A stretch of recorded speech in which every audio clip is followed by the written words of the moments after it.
We work with ants and some other wildlife also. We advise companies on whether they should even go ahead with a video or not. We don't compromise on quality. What I mean by that is we try to achieve cinematic quality production. Because ultimately you're trying to tell something to them and sell something to them. Yeah. Right? Therefore, I always feel that if it is not working for the audience, don't push what you want to push. Later realizing that the camera was not switched on. Switched on, no. Record button not pressed, yes. Yes, I mean, record button not pressed. Yes, definitely. Welcome to yet another podcast on our channel Talk of Town. We are here discussing with entrepreneurs who are on their journey to fame. Let's make them the talk of town.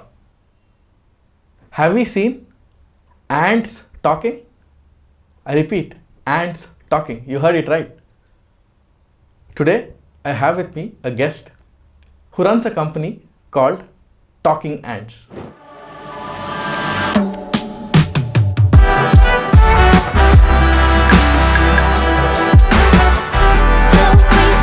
Hi, Vyas. Welcome to our show. Thank you, Ellen. Now you would see the ants talking. You're looking dapper today. Oh, is it? Thanks for the lighting in our studio. Thank you.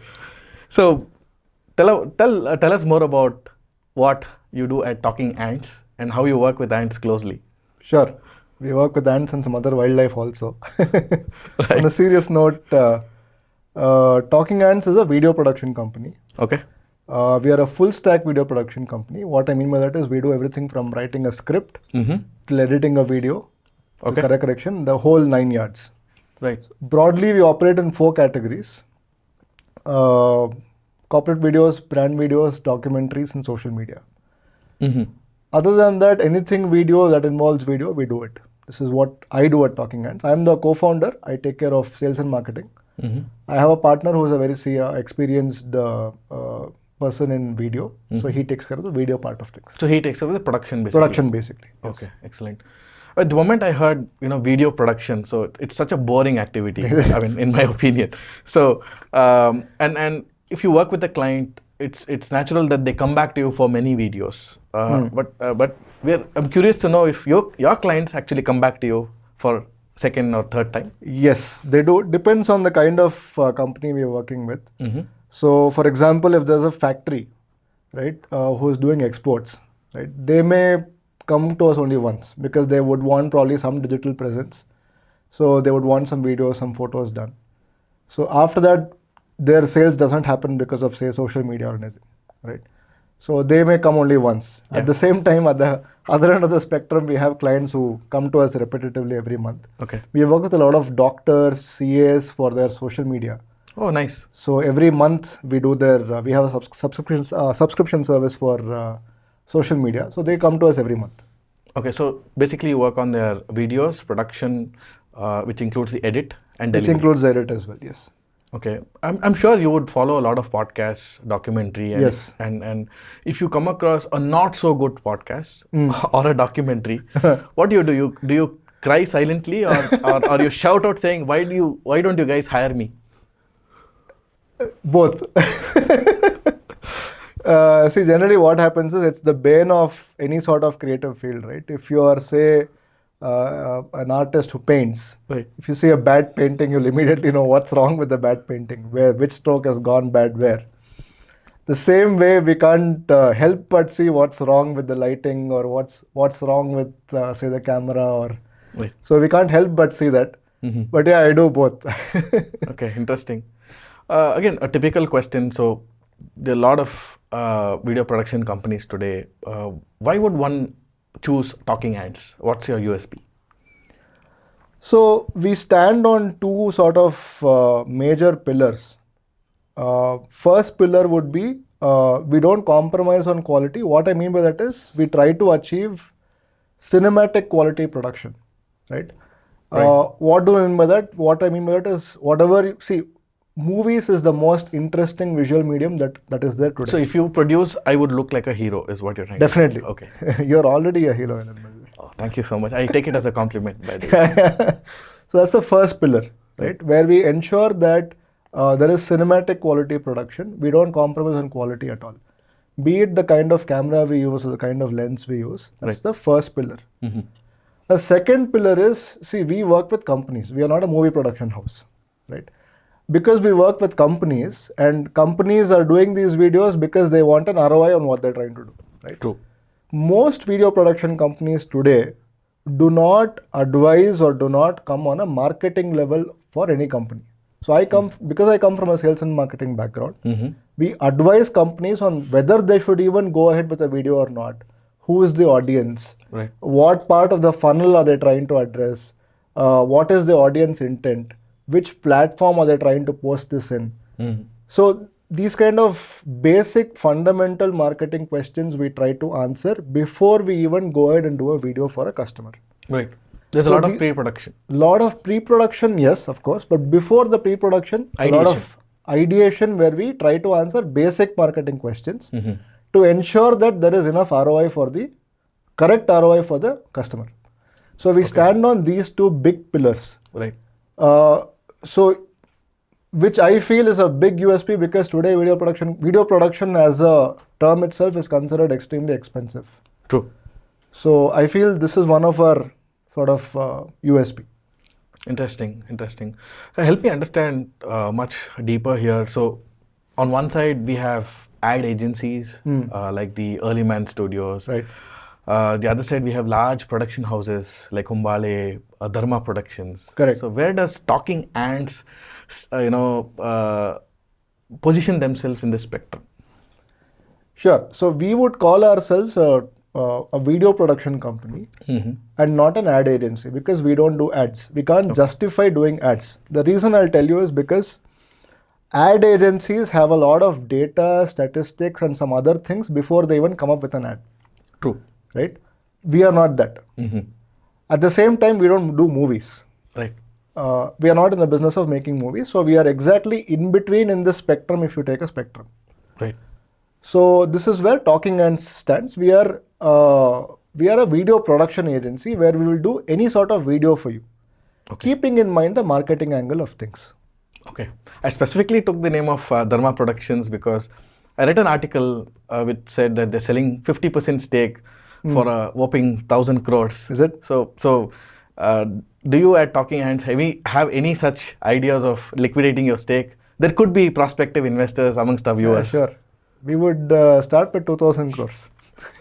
That's good to hear. So I'm sure a lot of big investors are making note of it. Just joking. Anyways, that brings to my next question. So in this process of video production, I'm very, very curious to know how much money Vyas makes out of this. Enough to make a living, I guess. We are still young, but we are expanding. But I would say enough to make a living for now.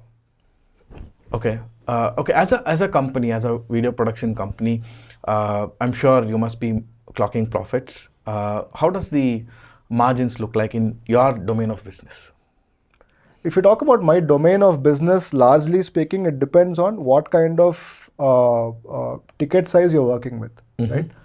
So like any other business, you can do the volume game, or you can do like a quality, I only do quality game, right? Where you can say, I do only 3 videos a year or 4 videos or 5 videos a year sort of a thing, right? Depending on the kind of model you choose to work with, the margins will vary largely. I see. So if you choose the volume game, immediately it means you need to have resources, large resources, number of employees will start increasing. The moment you scale business, number of employees will also increase. Right. And in both of these cases, you will have some sort of, say, equipment to deal with. So again, there are 2 options in that. You can either say purchase equipment or you can rent equipment. True. So depending on that, your margins will vary. Okay. So let's take the first scenario. Scenario number 1 is where you do volume game. Let's assume that you have, say, some equipment, but you're renting equipment and you're a new company. If that's the case, your margins will vary between, say, 20 to 40%. Oh, I see. Your rentals may also vary between 20 to 40% depending on the kind of rentals you're doing and other things. On the other hand, when you come to the second model, which is, say, you're doing only 5 videos a year, you charge a large amount, which can only happen if you become a brand. Right. Till then, no one is going to pay you 10 lakh rupees or 20 lakh rupees for a video. That doesn't happen. Correct. But if you are that, if you become that, then you have huge margins to play with. Because in that case, as typically these kind of people would have equipment instead of renting equipment. And even if you do rent equipment, your margins are extremely big. You're looking at least 50-60% minimum. Oh, that's huge. That's huge. That's big. So in money. essence, between renting and buying, what's a smarter way of doing it? It depends on the kind of business you're running. It depends on the stage of business that you are in. Because if you're an early stage business, typically means you don't have enough capital to work with. You were forced to rent certain equipment. Okay. But the moment you start growing, it is always good to invest in this because it also becomes your assets. Okay, interesting. That's a very big takeaway for the viewers today. So let's take a scenario where there's a wedding shoot happening on one side and probably a product photo shoot on the other. What would you prefer? Who is your ideal client? So we don't do weddings at Talking Ends. We do product photo shoots as well. Okay. An ideal client would be something other than these two, of course. An ideal client is, I would say, a quality of the client would be my ideal client. And that quality would be if that client lets us sort of creatively do whatever we want to do. Yeah. That would be an ideal client, irrespective of the price point. Okay. So you mentioned the word creative, right? So the entire video production is a highly creative process, right? You would have encountered this situation with one or many of your clients. You would have believed that you have done one of the best works, and when you show it to the client, he would outrightly reject it. Correct. So how would you maneuver such circumstances or scenarios? That's a typical rookie mistake which happens. Okay. Most amateurs will do that. Okay. But as you sort of progress, you will realize how to work around that. So the workaround we have is we ensure that maximum visualization happens at the pre-production stage. Right. So that the client and I, or the client and us, are on the same page. Okay. It's very difficult for a layman to visualize what I'm trying to tell because they are not us. We can immediately visualize a frame or visualize a scene. So we ensure that we do storyboards, we do mood boards. As much as possible, we ensure that we visualize it, put it on paper and show it to the client so that the client and I are on the same page. So that, it doesn't come to the post-production stage and, the client says, this is not what I wanted. Right. So that's a typical rookie mistake. So what happens as a result of this is 40% of our time goes to pre-production. In fact, maybe even 50%. Only 20% we work on production, where the actual shoot happens. Okay. The rest 30-40% is your post-production.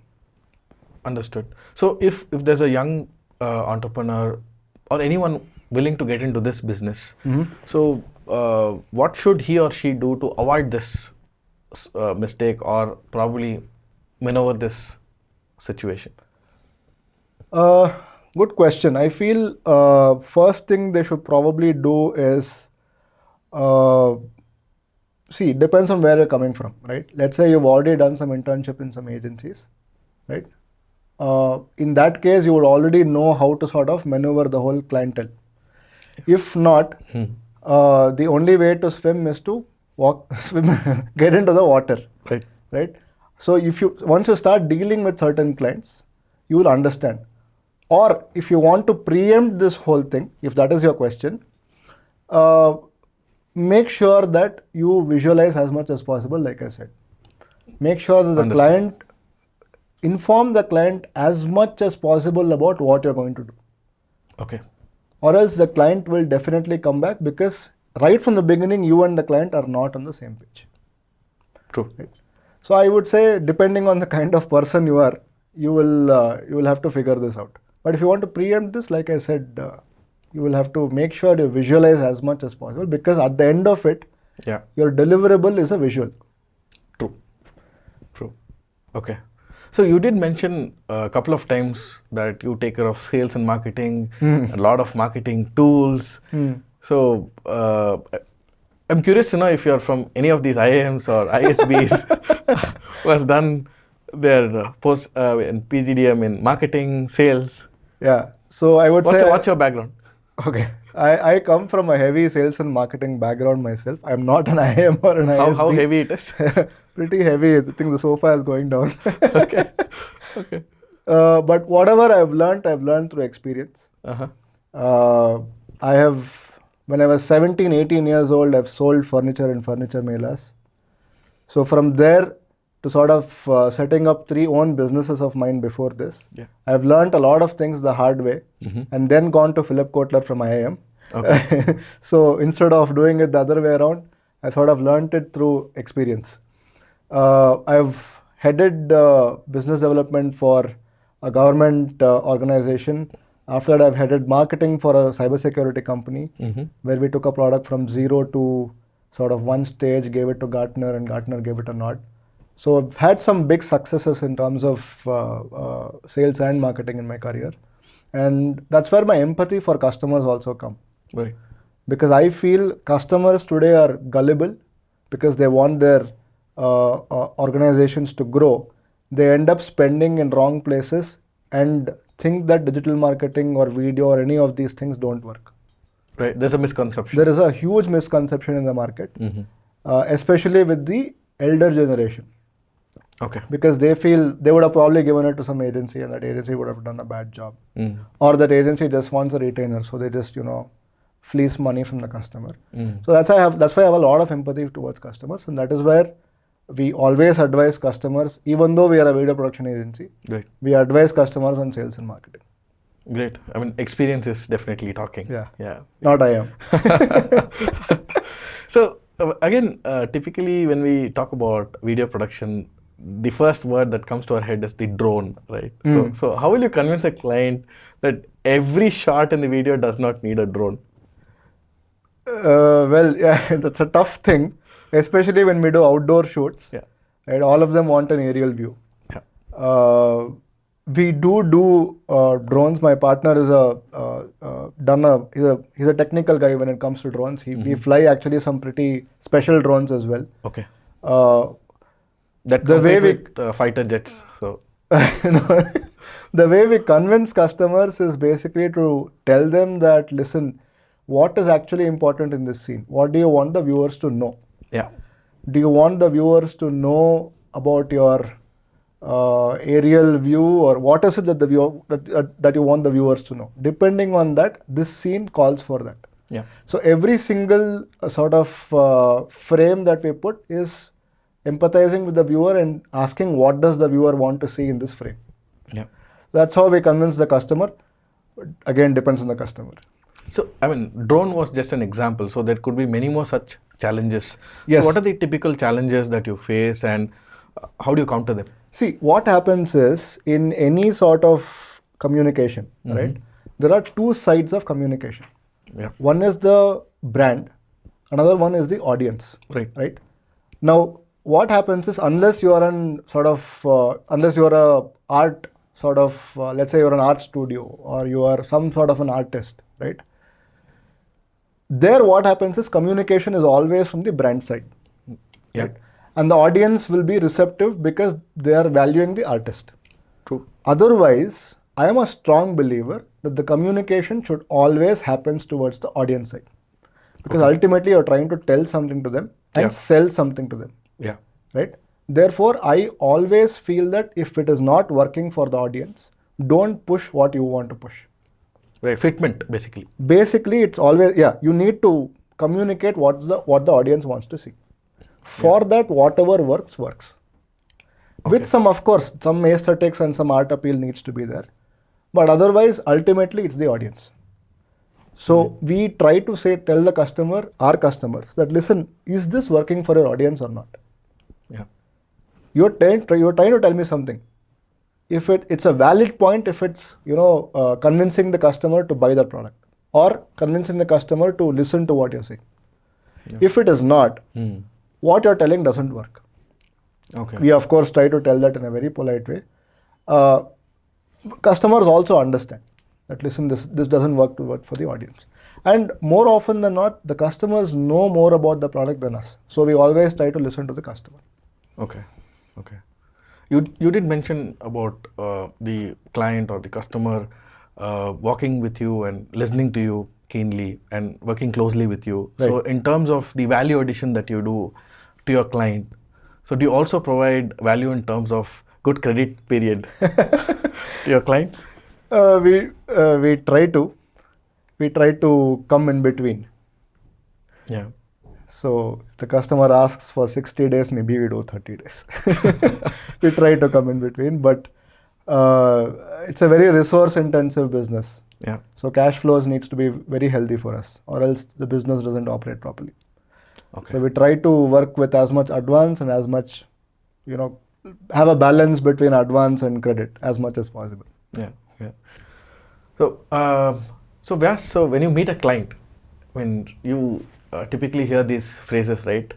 Hey Vyas, let's do something viral, right? You would have heard this umpteen number of times. And during the conversation, you will also hear we're working on a very tight budget. So does it put you off? Yes and no. We of course empathize with the client and what they want, because like any other business, even they want good sales. Yeah. But we've had some clients who are very sort of sensitive to this whole topic, and they do understand that this is the sort of resources that are required. I would say yes and no.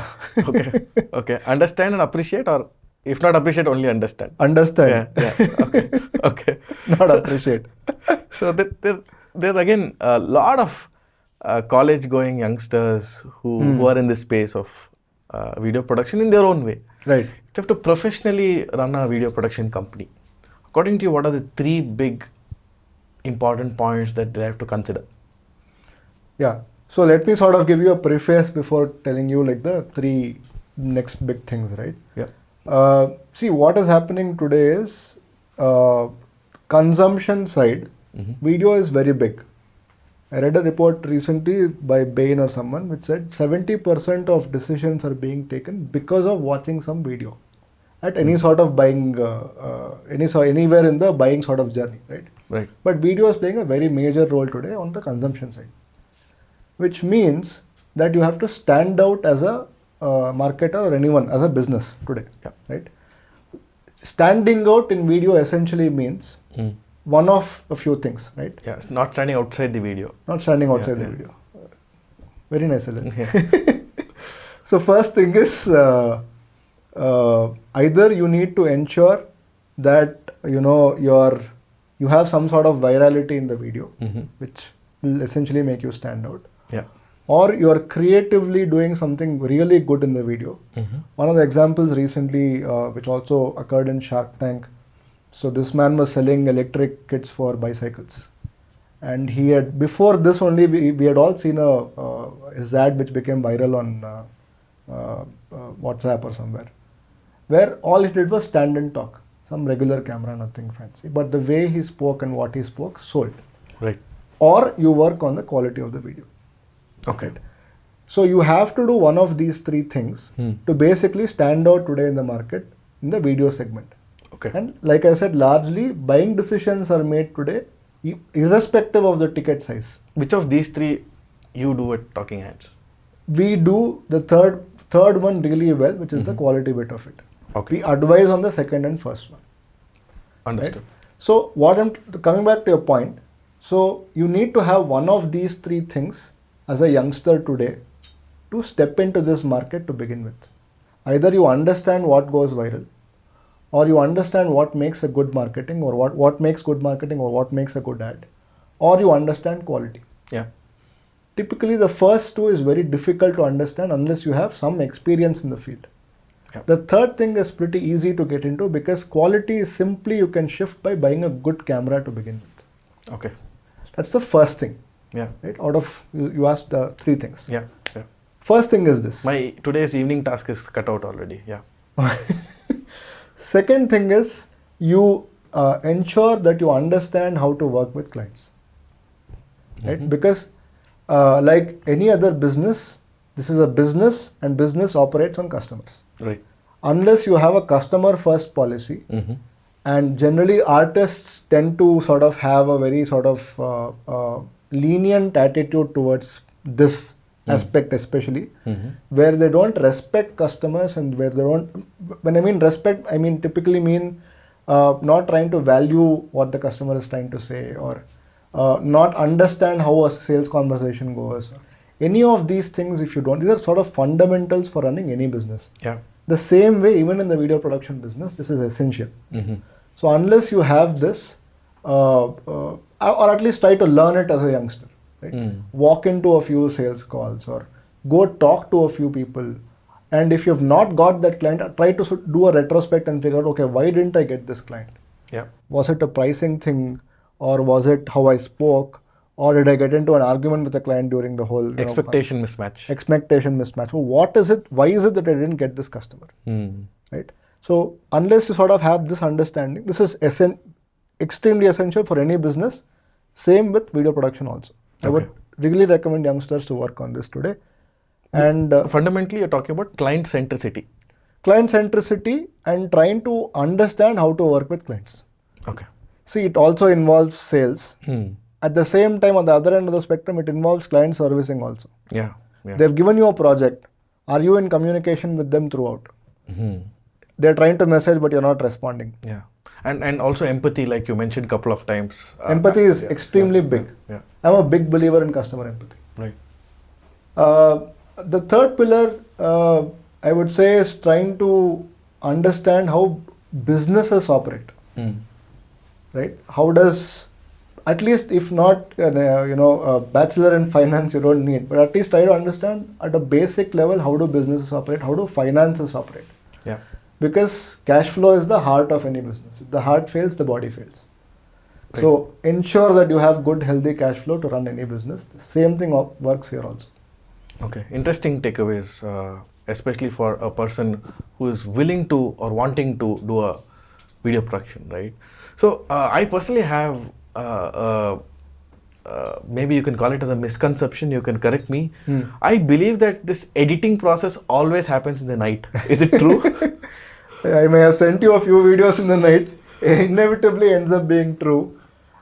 I mean, it depends on the editor. Okay. But most editors like to work in the night because generally it's quiet. Editors don't have a soundproof room.